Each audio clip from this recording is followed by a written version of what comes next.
1 Samuel chapter 25. When Samuel died, all Israel gathered to mourn for him, and they buried him at his home in Ramah. Then David set out and went down to the wilderness of Paran.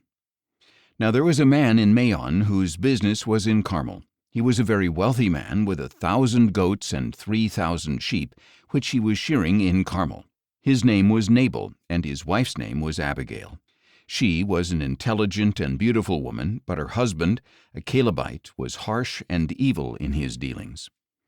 While David was in the wilderness, he heard that Nabal was shearing sheep. So David sent 10 young men and instructed them, "Go up to Nabal at Carmel, greet him in my name, and say to him, 'Long life to you, and peace to you and your house, and to all that belongs to you.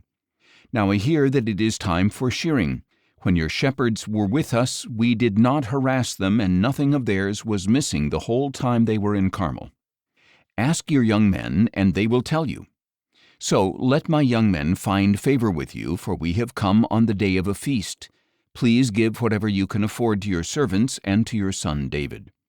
When David's young men arrived, they relayed all these words to Nabal on behalf of David. Then they waited.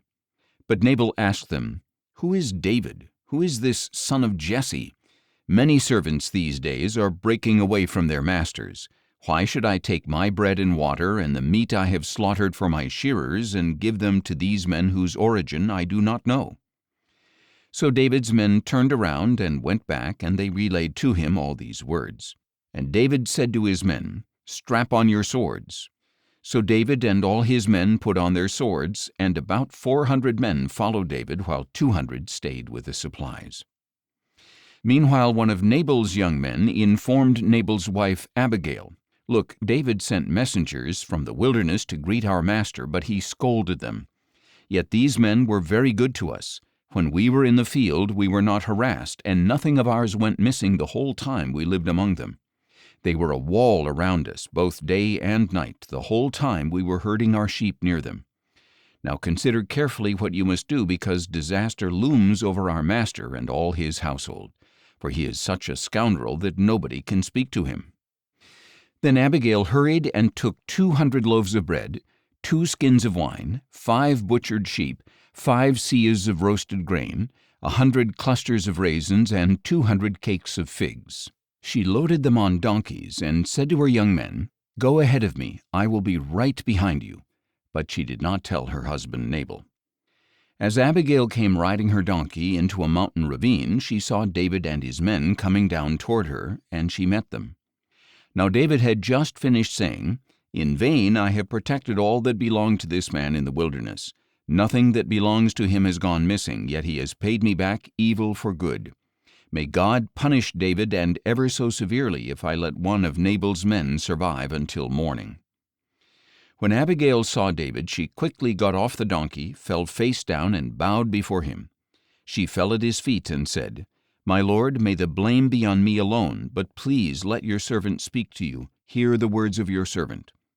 My lord should pay no attention to this scoundrel Nabal, for he lives up to his name. His name means fool, and folly accompanies him. I, your servant, did not see my lord's young men whom you sent. Now, my lord, as surely as the Lord lives and you yourself live, the Lord has held you back from coming to bloodshed and avenging yourself with your own hand. May your enemies and those who seek harm for my lord be like Nabal. Now let this gift your servant has brought to my lord be given to the young men who follow you. Please forgive your servant's offense, for the Lord will surely make a lasting dynasty for my lord, because he fights the Lord's battles. May no evil be found in you as long as you live. And should someone pursue you and seek your life, then the life of my lord will be bound securely by the Lord your God in the bundle of the living. But he shall fling away the lives of your enemies like stones from a sling. When the Lord has done for my lord all the good he promised, and when he has appointed you ruler over Israel, then my lord will have no remorse or guilt of conscience over needless bloodshed and revenge. And when the Lord has dealt well with my lord, may you remember your maidservant." Then David said to Abigail, "Blessed be the Lord, the God of Israel, who sent you to meet me this day. Blessed is your discernment, and blessed are you, because today you kept me from bloodshed and from avenging myself by my own hand. Otherwise, as surely as the Lord, the God of Israel, lives, who has restrained me from harming you, if you had not come quickly to meet me, then surely no male belonging to Nabal would have been left alive by morning light." Then David accepted from her hand what she had brought him, and he said to her, "Go home in peace. See, I have heeded your voice and granted your request." When Abigail returned to Nabal, there he was in the house holding a feast fit for a king, in high spirits and very drunk. So she told him nothing until morning light. In the morning, when Nabal was sober, his wife told him about these events, and his heart failed within him, and he became like a stone. About 10 days later, the Lord struck Nabal dead. On hearing that Nabal was dead, David said, "Blessed be the Lord, who has upheld my cause against the reproach of Nabal, and has restrained his servant from evil. For the Lord has brought the wickedness of Nabal down upon his own head." Then David sent word to Abigail, asking for her in marriage. When his servants came to Abigail at Carmel, they said, "David has sent us to take you as his wife." She arose, then bowed face down, and said, "Here is your maidservant, ready to serve and to wash the feet of my Lord's servants." So Abigail hurried and got on a donkey, and attended by 5 of her maidens, she followed David's messengers and became his wife. David had also married Ahinoam of Jezreel, so she and Abigail were both his wives. But Saul had given his daughter Michal, David's wife, to Paltai, son of Laish, who was from Galim.